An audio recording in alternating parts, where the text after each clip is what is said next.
Hello everyone and welcome to episode 7 of the TEW 2020 ECW Revival Series here on the channel, as it's our second network special event. Man, this is going to be quite the show. We have the crowning of our first three champions, rather, as we have our world champion, our tag champion, and our women's champion all being crowned tonight. And we also have a debut on the roster happening on this show, which should be very, very exciting to see how that one plays out, just to see how he's going to do as far as ratings wise. And we're going to have, I think, 8,000 people are going to be here at the show, I believe. That is, 8,280, around that. And we're going to be at the Sun National Bank Arena, I believe. So even if hopefully, we're going to have a sellout, even if there's like 100 people not going to be there, still should be able to sell that out. Should be a lot of fun. Our first of two pre-show matches, it's not great, as we have Ruby Riott beating Sexy Lady in 10 minutes, as we have to change Ruby Riott's finish. But Ruby Riott with a 19, Sexy Lady with an 80. I figured that would not go over too hot, but figured these two needed the work the most, so them in the pre-show of the Extreme Rules show. In the second pre-show match, actually not a bad match at all, as Colt Cabana and Yoshihiro Tajiri. Cabana gets the win in 10 minutes with an inverted Boston Crab. 43s for both men, even though Cabana's off his game. This might even be a CyberSlam match in the future. Who knows? Yeah, we're 8,100, so we did sell out the Sun National Bank Arena. How fun.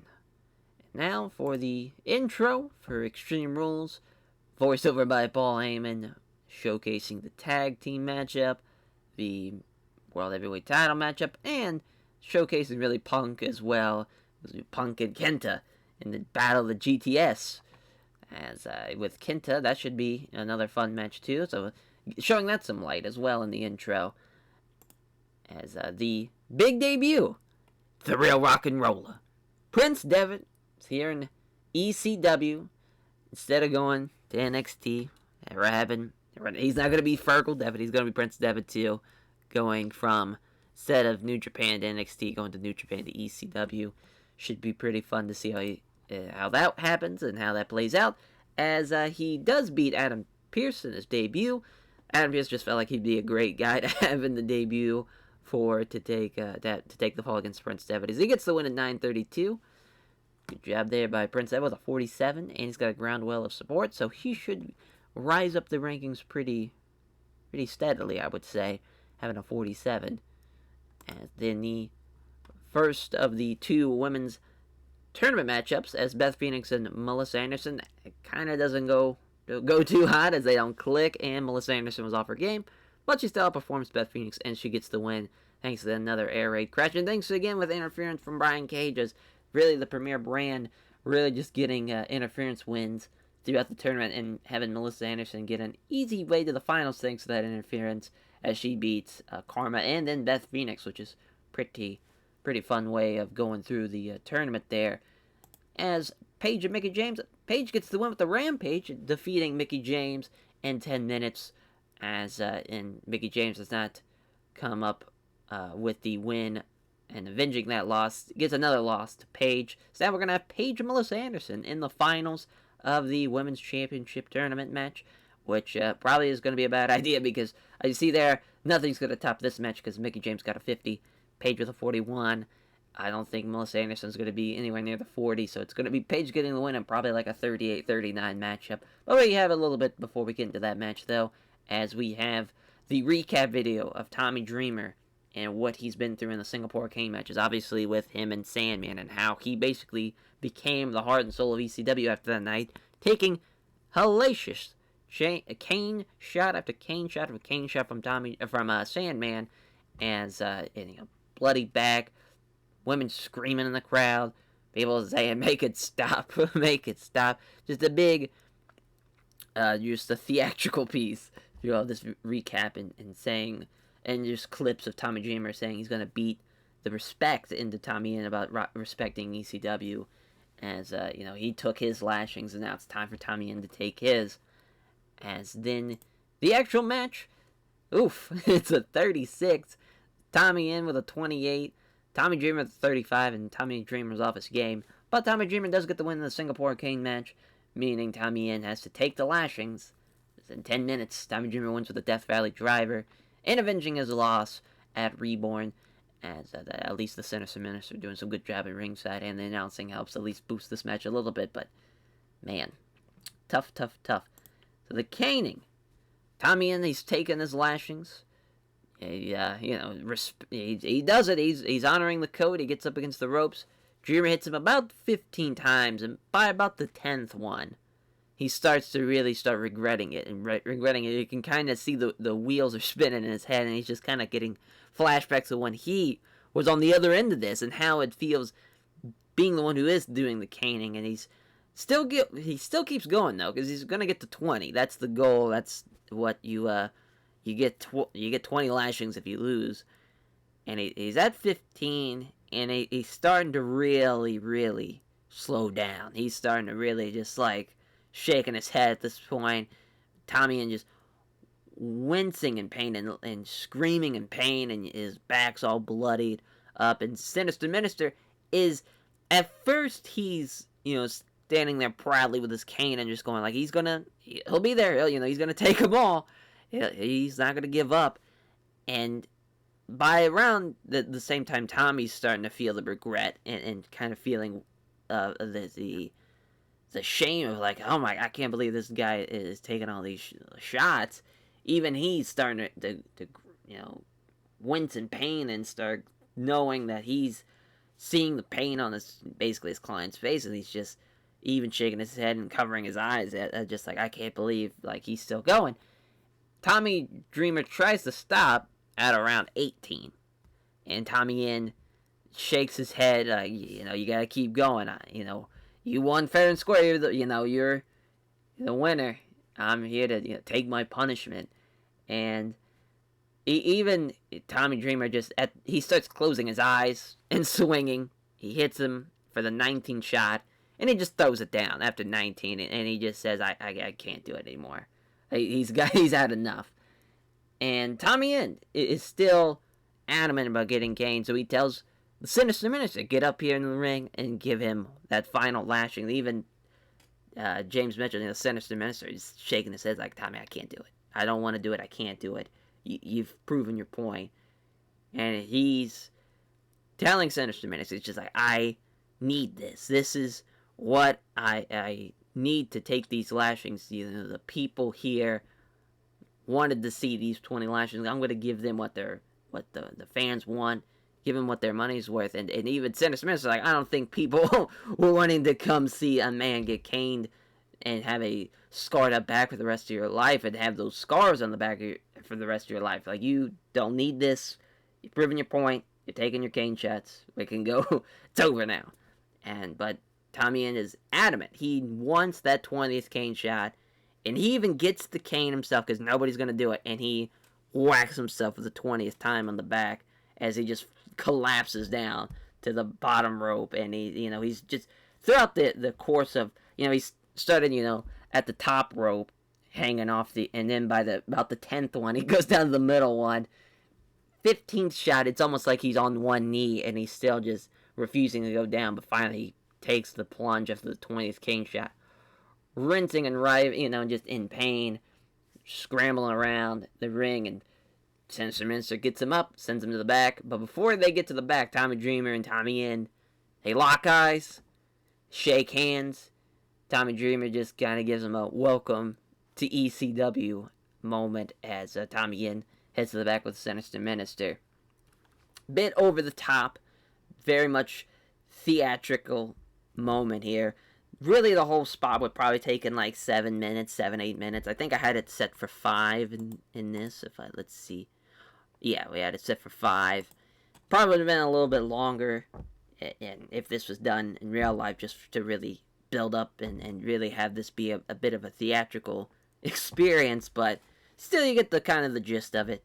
That Tommy End, Tommy Dreamer, you're feeling the remorse and the feeling of being the good guy and like not wanting to go through with it. Same thing kind of, with Sandman. Even though Sandman was the heel and having Woman there to kind of help him coach him through it, and even, he was starting to get emotional by it. Obviously, you can't recapture that greatness of that moment, but I just felt like it was a great idea to have Tommy Dreamer kind of carry that moment to somebody else and to have him be on the other side of that, to be on the other end of the stick and being the one with the cane. I just felt like that was a great, like, symbolic moment, especially for this show, but also, it fills time on the card, too. So there is that. So without now that theatrical experience is over, we go into the finals of the women's tournament, and Paige defeats Melissa Anderson and becomes the first ever women's champion. I don't think that was really not a surprise by anybody there, as they didn't click either. Melissa Anderson again being off her game, just a real shitty performance for Melissa Anderson throughout this women's tournament. But we got a new champion. We got our first ever champion in Paige, and we'll see who's going to be our next challenger and how that women's division goes going forward now that we've crowned the first champion. And the GTS versus GTS match, and it doesn't end in the GTS. Thanks a lot, Kenta. And we're going to say it was the Kenta combo into the Basaiku knee, then into the GTS, as Kenta beats CM Punk in 18 minutes. I know Punk probably wouldn't have wanted to do this if this was real. I don't know that. Maybe he would have showed that as like a sign of respect. I'm like, listen, Kenta's coming in here to in America. To the people who maybe don't know who he is. Obviously, the people would know who he is. The majority of the ECW fans, but maybe the people that don't know, to put him over as a bigger deal, having Punk take the fall on this big show in Extreme Rules and having Kenta get the win. I think that was really, really cool. Obviously, Punk in the game-wise was very furious about this, and I think I even kept him strong, and he obviously still was very furious about it. As you could see, he was almost, 50 points better than him, but it is... I think this would have been a fun way to help Kenta build up a lot of momentum and confidence in him. Plus, it's a pretty good match, too. Got a 62 thanks to Punk's 79, and going forward, I think maybe they'll do a rematch. Maybe this is just it for now. And, with Kenta getting a win over CM Punk, you think that gives him a number one contendership match, or getting him a number one contendership spot against who's ever going to be the ECW World Champion. But then there's also Rob Van Dam, so maybe we'll do Rob Van Dam in Kenta on a ScyberSlam show for the number one contendership. So I think that's probably what we're going to do. As the tag team title matchup, see the Dudleys beating Outlaws Inc. It is, it's an Extreme Rules match. And Bubba Ray puts Homicide through the table with the Dudley Death Drop, the 3D through the table. The Dudleys putting Homicide through the table. Bubba pins him. And they become ECW Tag Team Champions. Once again, it's Bubba with an 82, 63 for Devon, 55 for Homicide, and 44 for Eddie Kingston. As the match went on a little too long, it looks like, given its aim. But, as far as the match goes, 59, I'll take it. And the new tag champs being the Dudleys. I would have been, would have Eddie Kingston, Homicide, first ever teaming of the new era of ECW been great? Yeah, sure. But I just felt like Bubba is doing such great as far as in-ring performance-wise at 82. Might as well keep that going with the tag division and having Bubba and Devon being the tag team champions of ECW again. I think it would just been really cool. Is this going to be their only reign in this revival of ECW? Maybe. Or it could be, we could have another one down the line to make it 10, because I believe this makes it 9. I believe. We'll have to check afterwards. But, that's his Dudley Boys getting the win. Also, they avenged their loss from the Reborn show as well against these two teams, or against that team of Outlaw Inc. And the main event, at 69, nice, Brock Lesnar beating Bobby Lashley with the Kimura yet again. I'll have to look and see if Brock does the F5 in his moveset, because at this point, I've seen the Kimura so many times. But Brock Lesnar gets the win, and he's the new ECW World Heavyweight Champion as he beats Bobby Lashley in 12:29. 59 for Bobby Lashley, 80 for Brock Lesnar. I don't think there's really any doubt as far as who's going to be the first ECW World Heavyweight Champion. Brock just makes a lot of sense, as when we have our big-time main event ends in 12 minutes. That gets a 69 as well. Let's see how the show does. All right. Increased a pop everywhere. I was kind of nervous going through that because I was like, well, our best thing so far on the show was the intro. And it was. which is funny enough. Really, the Tommy and Tommy Dreamer storyline, I'm glad it's done because really the ratings for it weren't great. Weren't great at all. But the Kenta CM Punk match probably should have been the co-main. I thought about that, but I just wanted to protect and make the tag title, mean a little bit more and have it be the co-main. But I think we could have had that be the co-main. I think that would have been just fine. But I'm happy with the card. I think it went over pretty well. We'll have to put over Punk for sure because he is very, very upset about what happened. We'll give some love to Brock. And let's see who else to put over here. Tommy End. He took 20 lashings from a Singapore cane. I'll give him a hug. That will do it for Extreme Rules. Our first 3 champions are set. We still have the Network Championship, which will have the tournament bracket for that. Probably at the next CyberSlam, we'll reveal that. As well as who's going to take on, the... Oh, it looks like Punk has changed the style. As looks like we're going to, see who's going to be the first challenger for Brock Lesnar. Is it going to be Rob Van Dam? Is it going to be Kenta? We have the new tag champions of the Dudleys, which we can go ahead and look and see while we're at this screen. And see what it was at. Yep, 9. So they're 9-time ECW Tag Team Champions. My God. And, and I think that's the right decision for now. We'll see who's going to take them on and dethrone them maybe in the future or the near future. As we'll catch you guys for the next CyberSlam. Take care, everyone.